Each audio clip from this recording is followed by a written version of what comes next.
Hello and welcome to Rajya Sabha Television. You're watching The Big Picture with me, Rausan Pereira. Prime Minister Narendra Modi on Saturday said that state sponsorship of terrorism is the biggest threat humanity is facing as he urged the world leaders to unite in combating the menace.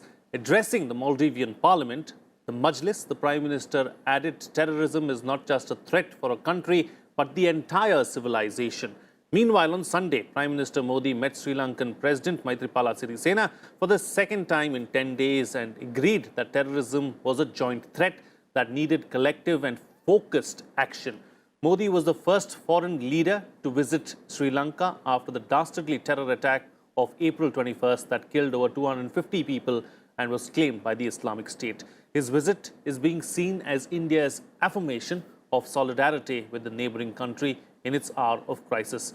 Prime Minister Modi has time and again reminded the world about the perils of terrorism and has urged the international community to deal with the menace with an iron fist. On this edition of The Big Picture, we will analyze how the world can break terror networks. Joining me on the program today are Shiv Shankar Mukherjee, former ambassador, Major General Dhruv Katoch, retired Director, India Foundation, and Pant, Head Strategic Studies, Observer Research Foundation. Thank you to all my guests for joining me on this edition of The Big Picture. Ambassador, I'd like to begin the program with you. You know, it's not something that is new. It's a problem that has been facing this world for several decades now. And the Prime Minister, too, over the last 5.5 years has been talking about the issue of terrorism at multiple events and all around the world. And he's continued to do so in Maldives and Sri Lanka as well. A mighty problem it is, terrorism. Yes, certainly. I mean, if there is any country that has faced terrorism for the longest period of time and in the most vicious of ways, it's probably India. So in a very ironic way, I don't think any country is better qualified to point out the dangers of international terrorism than India is. And yes, just as you said, it's absolutely the case that our successive governments, including certainly our present Prime Minister, has utilized every single international platform to underline the menace of terrorism and to a point where now there is, in a sense, an international consensus that this is probably the most important security threat facing the world today. I just wanted to underline two more points here. One, that the Prime Minister, quite rightly, whether he names Pakistan or indicates Pakistan indirectly, the fact is that he points the finger at Pakistan as being the most dangerous source of terrorism around the world for two reasons. One, that it is the one state that is actually, it is the one nation that is at the forefront of state-sponsored terrorism, not just individual groups acting as terrorists, not just Daesh or ISIS or whatever, but a nation state where the government uses terrorists and terrorist groups as an instrument of state policy, and that poses a danger that is far greater than just individual groups operating around the world. Secondly, there is an even greater danger because Pakistan being a nuclear weapons power, I mean, one can, the imagination boggles about the fact of, nuclear weapons falling into terrorist hands, which is what actually worries the world and the United States probably most of all, including India and indeed the rest of the international community. Right. And finally, I'd like to underline also one point the Prime Minister made in his speech to the Majlis in Maldives, which is calling for a global conference into what he said, Samay Seemit, in a time-bound way, a global conference to address this state-sponsored terrorism and methods of cooperation to minimize it, if not to finish it. And he pointedly mentioned that since 1996, since more than 20 years, a convention on against international terrorism has been languishing in the United Nations with nothing having been done about it. Right. Because the UN, the way it functions, has not even been able to agree on a definition of terrorism. Absolutely. So these are, I think, the points that the Prime Minister highlighted And these, in fact, quite rightly points to the need for international cooperation, for intelligence sharing, without which this specter of terrorism, is hardly likely to be tackled effectively. Absolutely. Several points there raised by the ambassador. Let's try and look at them individually and take them forward. The first one, of course, it's a bigger challenge, really, when you have to deal with state-sponsored terrorism. Individual groups here and there coming up across the world can be tackled far more easily than when terrorism is backed by the state itself, General. Yes, I think that is a very valid point, because once a state sponsors terrorism, and it does not do so directly, it is doing so behind the curtains, so to say. Now, it's very difficult to point fingers at that state and to actually pin it down and say, listen, you are responsible for this act, because there is an element of deniability in everything which goes on. So today, when we have the Lashkar-e-Taiba or any other organization doing a terror attack in India, which has been sponsored by Pakistan, Pakistan can very well turn around and say, listen, we have got nothing to do with it. I think that therein lies the inherent danger. It is not just restricted to what Pakistan is doing. If you look across the world, if you look at the Hamas, right, any terror attack which is carried out by Hamas, the fingers point at Iran. They point at Iran, but or the Hezbollah. Now, you see, Iran denies. Iran will deny that, we are not giving them support, or we are not giving them military support. Similarly, when you look at what the Americans did in Afghanistan or in Iraq, when you're fighting the Islamic State, it depends on who is getting hurt and who is hurting. So long as your economic interests and your other political interests are being met, then I don't think the world is, that particular country is too much concerned about the terror angle. So that is the problem, and really in identifying a particular state and taking action against that state.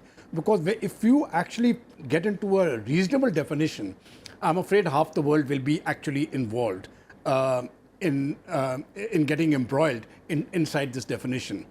So getting into a sort of a definition as to who is doing it or who is not doing it, I think is going to be a problem. And therein lies the problem of really addressing the issue. The major problem is, if you look at India's stance per se, we have not really been able to address the problem of terrorism in Kashmir, because we have not been able to isolate the state from the influence of Pakistan. Similarly, the Americans have not been able to address in full measure the problem of terrorism in Afghanistan, because they have not been able to isolate that state from the support being given by Pakistan to the Afghan Taliban. Similarly, if you take your mind back over 2 to 3 decades, when the Russians were involved, of course, we can say it was a war for liberty, etc. But in a sense, the Russians could do nothing, because the Afghans were being supported by the Americans and the Pakistanis to wage a war against the Russians. Now, I think it becomes a very confusing scenario when we look at it overall as to who is supporting who. If you actually study what is happening in Syria and Iraq, it is a mindless bog of confusion, because at certain times you will find certain parties supporting a particular group, and at certain times that same party will actually be anti that particular group. So it's the proxies that are a problem. It is the proxies that are a problem as to who you are supporting at that point of time, who is actually working towards your interest. So I think this problem is going to remain, and as far as India is concerned, we have to live with it and deal with it ourselves. Right. All right. So that having been said, Professor, this issue of terrorism, like previous speakers have mentioned, is an issue that has been going on for so long. Even the UN has not been able to come up, with a definition of terror as such, like the ambassador was pointing out. How serious is the world in trying to tackle this menace? Well, unfortunately, we go through peaks and troughs. There was a time post 9/11 when everyone thought something is going to happen dramatic. And America did take some dramatic actions, and it seemed as if for once the world was speaking in one voice. But that was only for a year or so, and then everyone had their own interests cut out. And America also took a very unilateral stance in terms of how it decided to deal with its own counter-terrorist strategy. So unfortunately, what tends to happen is that states do tend to look at this issue through the prism of their national interest. And at the end of the day, a multilateral sort of a platform like the UN has not been able to come up with the kind of supporting infrastructure for tackling this problem that I think many have expected, and especially India, which has been, as has been pointed out, one of the sort of the longest serving victims of this problem, had expected the UN to perform. So therefore, there is a lot of disenchantment with the multilateral fora that it has not been able to accomplish much. But I think what we have been able to do relatively more successfully in the last few years is to make the world cognizant of the source of the problem. And I think you have successive governments, and in particular, I think Modi government in the last 5 years did make this point very, very effectively. And you see the isolation that Pakistan has been facing in quite vivid terms now. So there is a, when you had the case of Masood Azhar a few months back that we were discussing in terms of the UN Security Council, how China was put under pressure.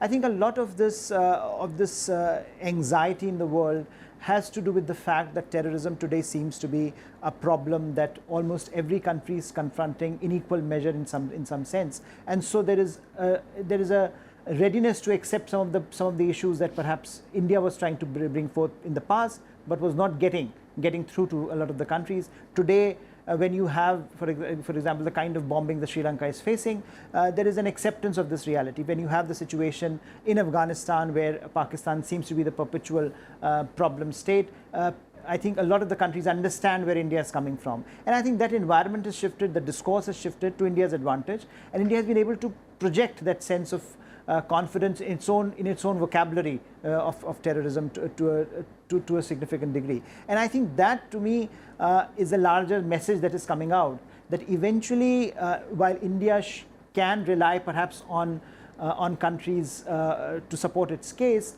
at the end of the day, you are left to fight your own battles. And how do you fight them? Whether you fight them multilaterally in some forums, whether you fight it bilaterally, or whether you fight it unilaterally, depends on the circumstances of that particular moment. Which, as you know, we have had the so-called surgical strikes, air strikes also being deployed to tackle some form of terrorism. But the problem in state-sponsored terrorism, as has been pointed out, remains the fact that terrorists in and of themselves would not pose that big of a problem to a nation state like India, but when backed by the might of an entire state, they become almost doubly potent. You are dealing with the non-state actor, and you are dealing with the state actor. And the two are conjoining together, the two are joining forces together, and they present unique dilemmas to countries like India. So I think the challenges will continue.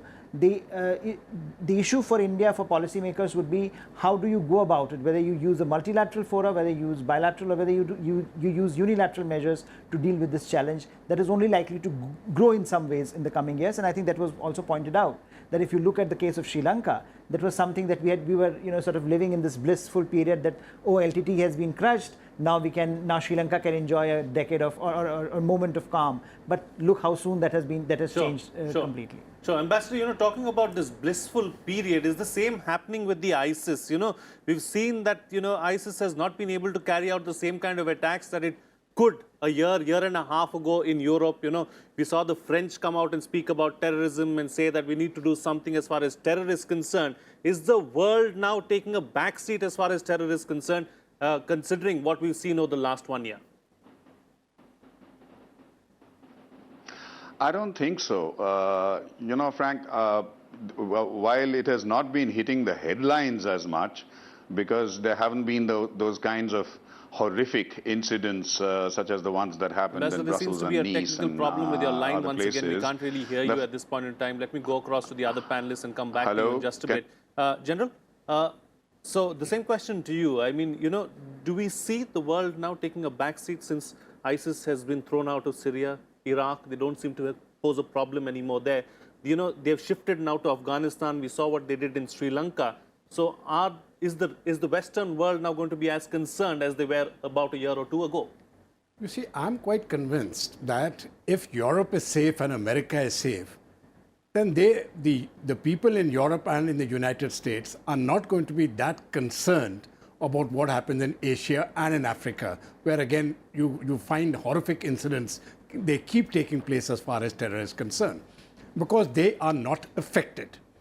When we take our mind back to India, right from the 60s onwards, when we have faced insurgency in the Northeast, then we've had our old problems on left-wing extremism. Now we've had problems in Kashmir and in the Sikh militancy. in all these problems which India had and when we were facing, the world turned a blind eye. They only woke up once they were attacked. And now, if they are quite convinced that attacks cannot come on their soil, I think their focus will shift away from terror. But I don't see that happening really, because the Islamic State is not dead. They have only lost territory. Their ideological strength, I think, has increased further, because the spread is not just through the physical control of territory, which is important. In fact, if the Islamic State was existing as a state, it is vital, yes. But even without territory, they can continue. Imagine Al-Qaeda functioned without territory. It was the Al-Qaeda which carried out the attack on the United States, 9/11. So territory is not really essential so long as the ideology is prevalent. And if you want to defeat the ideology, I don't think it is going to take place that easily. So to that extent, I think the West is still under concern. The West is still under target. The West cannot take it easy, because once they put their guard down, they will get those bomb blasts. They will have it in London or Brussels or Paris or maybe even Washington. Right. Okay. So I think we're rejoined by Ambassador Shiv Shankar Mukherjee now. Ambassador, as far as dealing with this issue of terrorism is concerned, I'm going to go back to the point that Professor was making, about whether we need to really decide, our policymakers need to decide whether we need to take action against terrorism unilaterally at multilateral fora or bilaterally. What's the best way forward, do you think? Well, let me just for a moment go back to the question which you asked just before I lost the line about whether the destruction of ISIS poses a continuing danger, or whether Europe is now safe. Absolutely not. There are, in fact, voluminous reports, intelligence agencies reports, which have come in the public domain, which indicate that while ISIS, if not completely defeated, has been its territory has been almost completely wiped out, barring the city of Idlib. The fact is that battle-hardened ISIS terrorists have spread out not only throughout West Asia, but wherever they could find safe haven through other modules and cells existing elsewhere, including in Western Europe. So that danger is not only alive, but Western intelligence agencies have indicated that the danger might even now be increasing of cell-oriented, implemented terrorist attacks around the world. On the question that you just posed, which was raised by Harsh Pant, I don't think we have the luxury of selecting whether to act unilaterally or bilaterally or multilaterally. We simply have to do it on every platform. We have to do it unilaterally because, as my co-panelist mentioned, the heavy lifting has to be done by us. It is, no matter how much our Prime Minister or anybody talks about the necessity for international real, solid, concrete international cooperation, intelligence sharing. The fact is that with a combination of self-interest and hypocrisy on the ground, this happens, but doesn't happen as much as it should. And therefore, the other question of the selective approach to terrorism, which again was pointed out by the Prime Minister, good terrorist, bad terrorist, not only a distinction between good terrorist and bad terrorist, which is bad enough, but a much more hypocritical situation where a bad terrorist becomes a good terrorist. The Taliban, which you dislodge and which you fight, are now your negotiating partner. So politics, in fact, not only makes strange bedfellows, but in periods of time makes very strange partners. Right.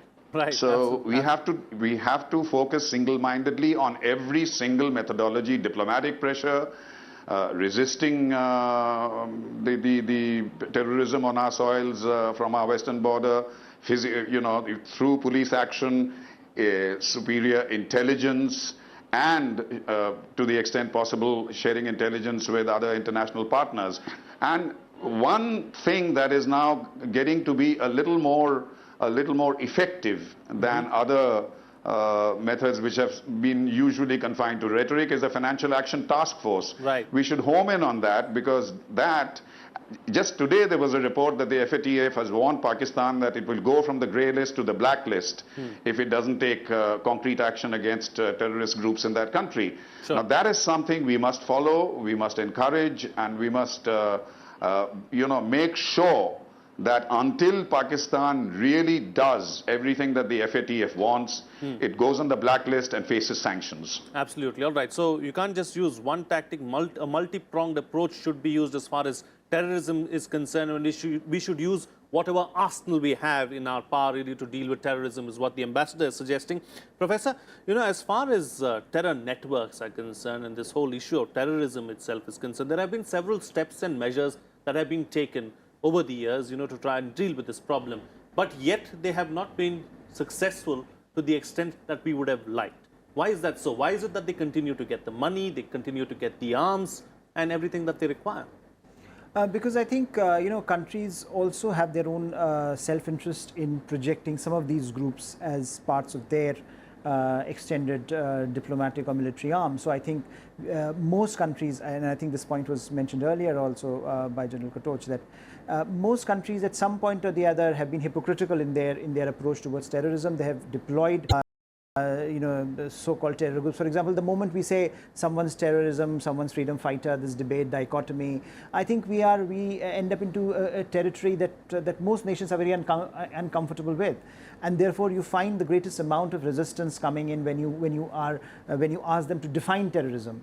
The fact that we have not been able to do that indicates a basic lack of consensus on how the various states want to converge. And I think that is the point that Ambassador Mukherjee was making earlier, is that you have to deploy every single instrumentality available to you. Perhaps has been underscored with the kind of success that India has got over the last few years in getting its message accepted, is because we have done it together. In a sense, we have used multilateral platforms, we have used bilateral initiatives, we have also done unilateral action, and I think that has allowed this sense of urgency coming through our actions in so far as making others accept the logic of our argument. So the issue that I was mentioning earlier, you saw that very vividly in the context of Masood Azhar, how you got China into the mix. There was pressure from the Western nations, from America in particular, but the pressure came about because India escalated the mounted pressure after the incident in Balakot. So you saw that arc of trajectory, the arc of Indian action and counteraction, projecting a certain sense of urgency about India's own concerns about terrorism, and how important it is for India that you have Indian leadership making a case at every possible multilateral fora. You have Indian establishment when it deals with countries bilaterally, it engages with them on terrorism. And when it comes at the end of the day, you are willing to fight your own battles. And I think that has made a difference in terms of projecting India's voice much more substantively than in the past, I would say, on this issue of terrorism. And one hopes that with this, India can also push forward greater convergence with its like-minded countries. You cannot expect 190 odd countries to converge on terrorism, but what you can expect is that those who think like you, who are like-minded, and those who have been affected by it, perhaps you can get that sense out. And I think that is what the outreach to Sri Lanka is very significant, because you want to send a message that Sri Lanka, which has been a recent victim of this kind of terrorism, perhaps now can work together with India, and India can work together with Sri Lanka in getting our basics right, information sharing, intelligence sharing, etc. Absolutely. All right. So quick closing comments from all my guests on the best way forward in trying to break down terror networks, starting first with you, General. When it has been said that we are working on multilateral and regional forums to counter terror, actually for very long we have not worked unilaterally. This aspect has only started now.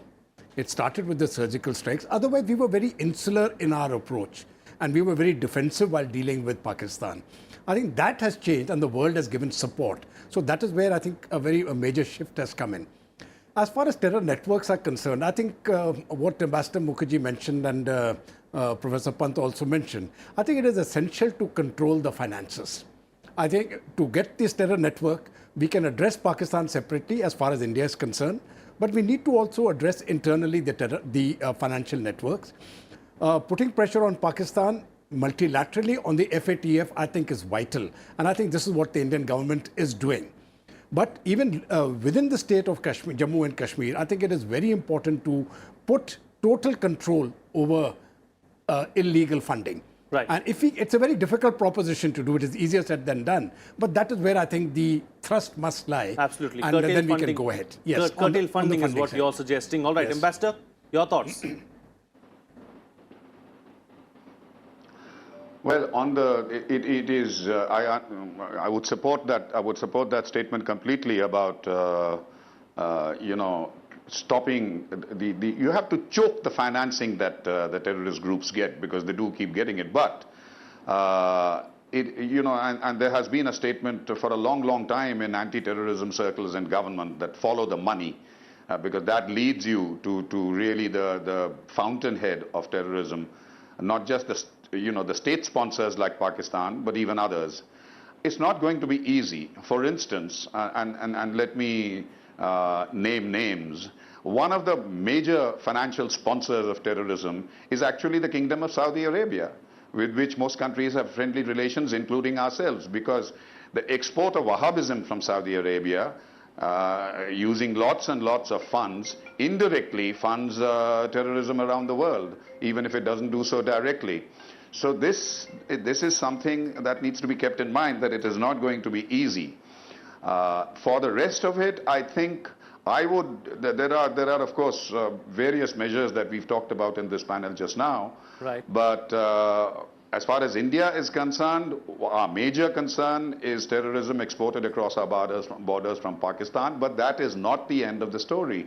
We face internal security problems and so on. So what I would stress is that the most important element in terms of battling terrorism, minimizing it, not giving them the space to operate and kill innocent people, is your intelligence gathering efforts. Right. And that must be shored up. Electronic intelligence as well as human intelligence in every possible way. Okay. And you know, if it needs much heavier investment, the state must find the money. All right. Professor, close the show for us with your concluding remarks. Well, I think you know, finances and the issue of how do you strengthen your institutional infrastructure in terms of intelligence gathering and analysis. I think those two are going to be critical. I would just you know, very briefly mention that we cannot be complacent in this struggle, and I think when you look at what is happening to this debate on Islamic State, and when you look at what is happening in our neighborhood, I think we have to be cognizant of what is coming next. It's not important to look back and say this is the kind of terrorism we were facing, therefore this is the kind of terrorism we are going to focus on. What is going to happen next? I think that's where we need to be aware of, and therefore we need to be working with our neighbors to make sure that that kind of a challenge does not come to us as a surprise, and that we are when it does happen, we are prepared to deal with it. So I think no surprises should be in the offing as far as this aspect of terrorism, this aspect of security is concerned. All right. It's something, terrorism is something that we can't wish away. It's a problem that is here to stay, and we really need to deal with it with multi-pronged approach, is what the panelists are suggesting. The professor says don't be complacent, be proactive as far as terrorism is concerned. General says that we need to focus on choking the finances, and the ambassador there in his concluding remarks suggesting that intelligence sharing is going to be the key really as far as tackling terror is concerned. With that, it's a wrap on this edition of The Big Picture. See you again next time.